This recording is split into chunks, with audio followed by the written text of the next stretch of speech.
Usapang politika naman tayo mga kapatid 'no. Mukhang balak daw umano na talagang banggain ng mga Duterte si President Marcos. Eto nakalagay yan sa ano, description. Kapag natuloy ang pagtakbo ng tatlong mag-aamang Duterte sa Senado. Ano yan, si former President Duterte, si Baste at saka si Paulo 'no. Tatakbo sila sa Senado mga tol. At ang pagkakaalam ko, narinig ko pa sa ibang balita 'no, ang inihahanda nilang tumakbo bilang president sa 2028 mga tol ay si Baste kung di ako nagkakamali. Tapos si VP Sara after ng kanyang term ay babalik daw siya bilang pagkaalkalde sa Davao.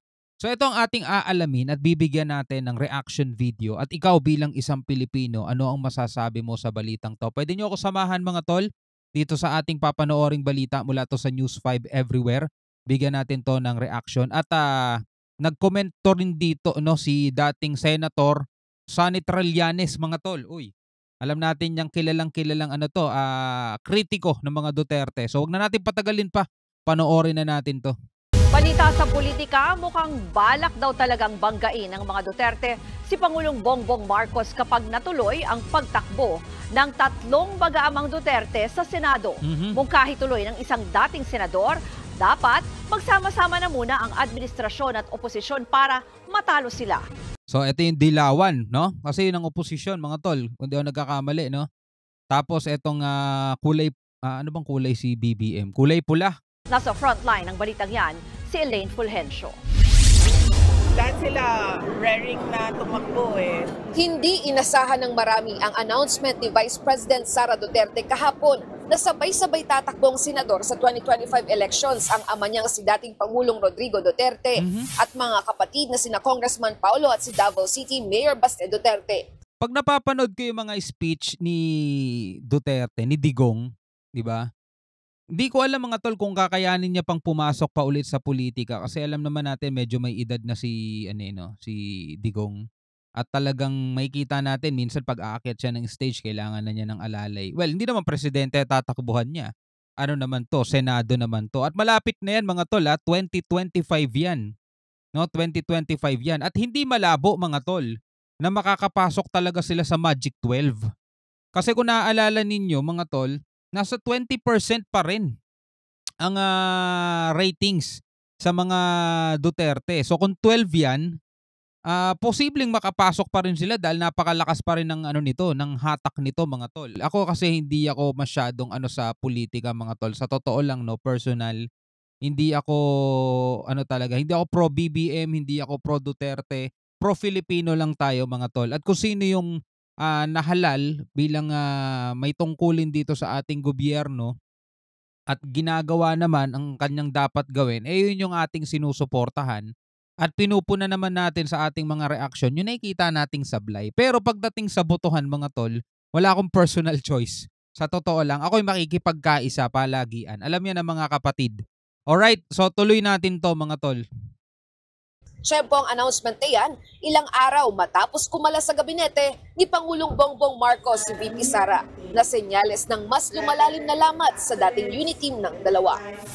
Tingin ng political analyst na si Edmond Tayaw, matagal ng planado ng mga Duterte na banggain si Marcos.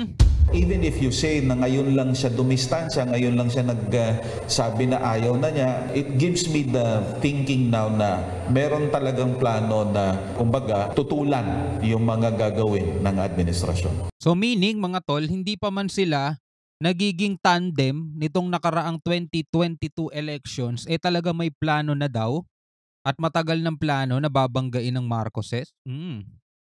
Sinigundahan naman si Tayaw ng kilalang kritiko ng mga Duterte na si dating Senator Trillanes. Ngayon pa lang, itinuturing na ng kampo ng mga Duterte na sila ang bagong oposisyon. Kaya kung makapasok raw ang tatlo sa Senado, posibleng harangin nila ang legislative agenda ng Pangulo sa nalalabing 3 taon niya sa pwesto. Banta rin daw sa national security. Oo nga no, 2025 kasi sila elections di ba? Senado. Pag nakapasok sila sa Senado, meron pang 3 taon si PBBM no, posible talaga maging opposition sila mga tol. Alam naman natin ang banggaan ngayon yan. 'Di ba? At mga tol, posibleng pondohan din 'to mga tol ng Alam nyo na kung sino pwedeng pumondo, mga tol. Eto'y ano lang naman, haka-haka lang naman o palapalagay, kuro-kuro, batay sa ating mga nasasaksihan. Siyempre dahil ang China bad trip sa administrasyon ngayon, pwede nilang tulungan yung kanilang mga kakampi rito sa Pilipinas. 'Di ba? So pagdating sa pangangailangan sa eleksyon, walang po problemahin ng mga Duterte, mga tol. 'Di ba? Kaibigan ano lang, donation bilang kaibigan, mga tol. Parang ganon. Tuloy natin. Security ang pagiging pro-China Balikan natin. rawang tatlo sa Senado. Posibleng harangin nila ang legislative agenda ng Pangulo sa nalalabing 3 taon niya sa pwesto. Banta rin daw sa national security ang pagiging pro-China ng mga Duterte na posibleng maging lamat din kung talagang tatakbo sila sa Senado. Maliwanag naman sa mga statements ni Duterte at even ni VP Sara na pro-China sila. Hindi naman may itatanggi yun. 'Di ba may mga pahayag pa nga si Digong I love Xi Jinping. 'Di ba? I love China. Wala silang dinideny.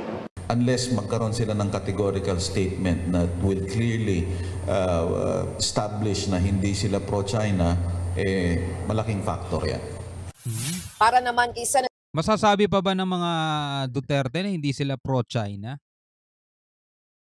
Masasabi pa ba nila yon, mga tol?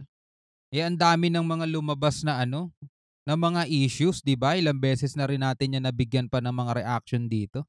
President Cheese Escudero, hudyat na ng pamumulitika ang announcement ng mga Duterte.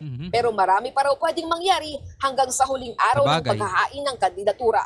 Sabagay. Ang kaalyado naman nila Duterte na si Senator Bato de la Rosa, aminadong nagulat din sa balita.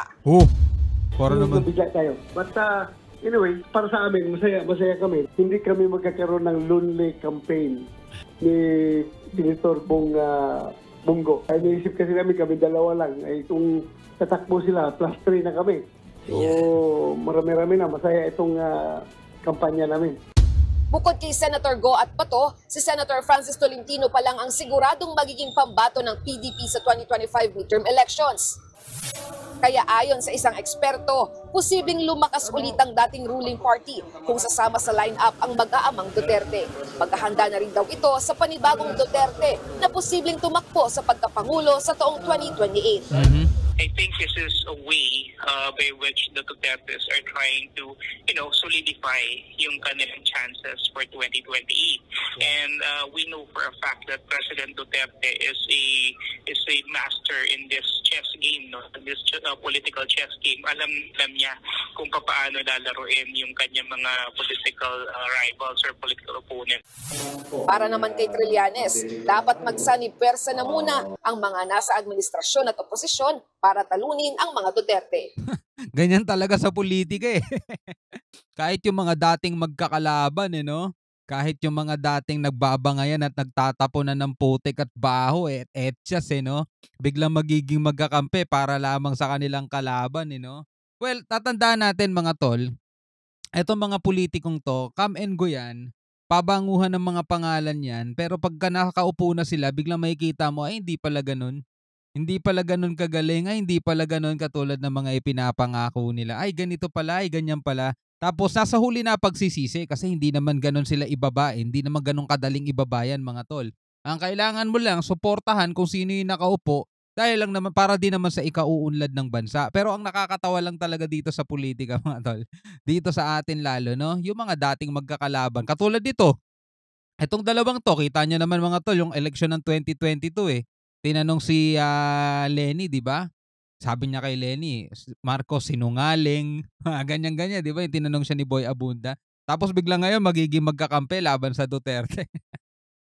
Para naman sa mga tao, mga tol, dapat wala na kayong kulay ng politikang tinitignan o apelyido, mga tol. Tignan nyo na lang kung ano yung mga nagawa at pwede pang gawin.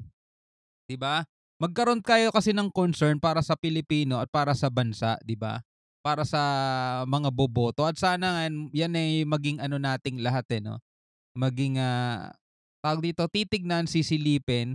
Alam nyo, mga tol, yung Duterte, hindi naman natin i-discredit. No? Marami din naman talaga silang nagawa nitong pamumuno nila, lalo na si dating Pangulong Duterte. Sablay lang talaga siya.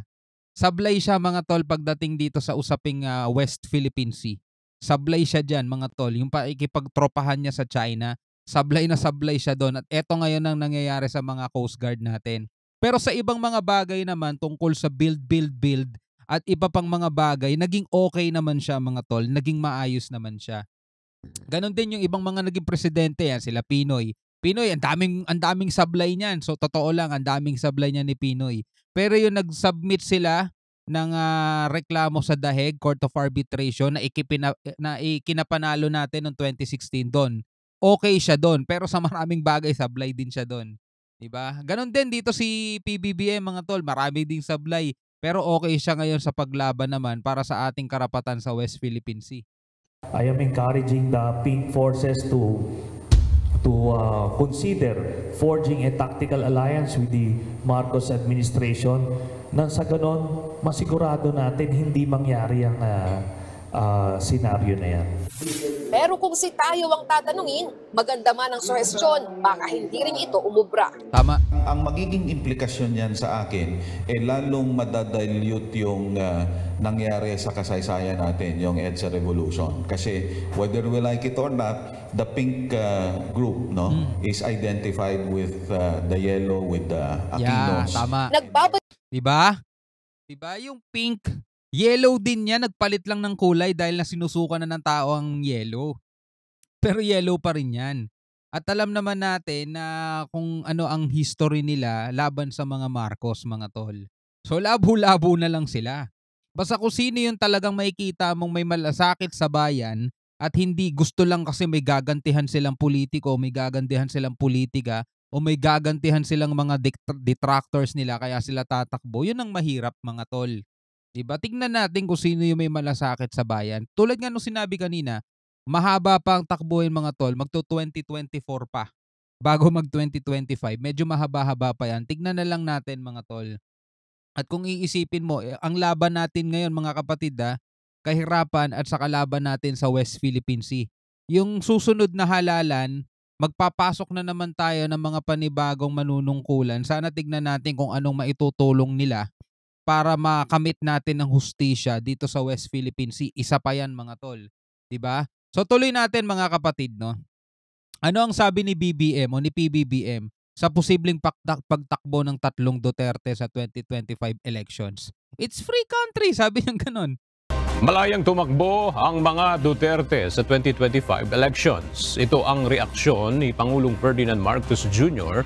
nang tanungin ukol sa pagtakbo bilang senador ni na dating Pangulong Rodrigo Duterte at mga anak niya na sina Davao 1st District Representative Paulo Duterte at Davao City Mayor Sebastian Duterte. Totoo naman it's a free country. Pwede silang tumakbo. Lalong-lalo na meron silang history na nakapasok na sila sa politika. Ang pangit kasi mga tol, yung tatakbo, yung tipong kaka-register mo pa lang as voters. Tapos bigla ka magiging mayor. Yun ang mahirap mga tol. Tapos hindi pa tiyak kung Pilipino ka ba talaga o Chinese. Yun ang mahirap mga tol. Pero eto, since na napamunuan naman nila ang Davao ng matagal ng panahon, pwede naman talaga silang tumakbo. At saka kung nagsasabi yung iba, political dynasty, wala naman kasi tayong batas tungkol dyan ngayon pa lang mga tol, tignan mo, merong magkapatid na Estrada, Jinggoy at saka si JB, di ba? Merong magnanay, si Mark Villar at saka si Cynthia Villar. O meron pang Pia Cayetano, Alan Cayetano, di ba? Meron na mga ganyan mga tol, hindi na rin bago yan dito sa sa Senado natin. So kung dadagdag bilang tatlong Duterte, ang dami na magkakamag-anak ayun diyan. Kung saan ayon kay Vice President Sara Duterte, napipisil din ang pagtakbo bilang Pangulo ng bansa si Mayor Baste. Ayon kay PBBM, maaga pa naman kung tutuusin na pag-usapan ang 2028 presidential elections. It's a free country. They're allowed to do whatever it is they want. I really have no reaction to it.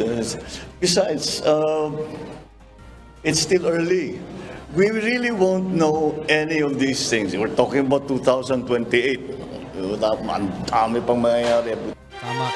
Diba? It's a free country mga tol. Iba nga dyan nahatulan na Na-convict na eh. Nakakatakbo pa eh. Di ba? Artista nga na wala namang background sa politika, nakakatakbo eh. Di ba? Anyway, bilang isang Pilipino, ano masasabi mo rito mga tol? Comment ka na lang sa ibaba. Hanggang sa muli. Ako nga pala si Shobal D. Peace out.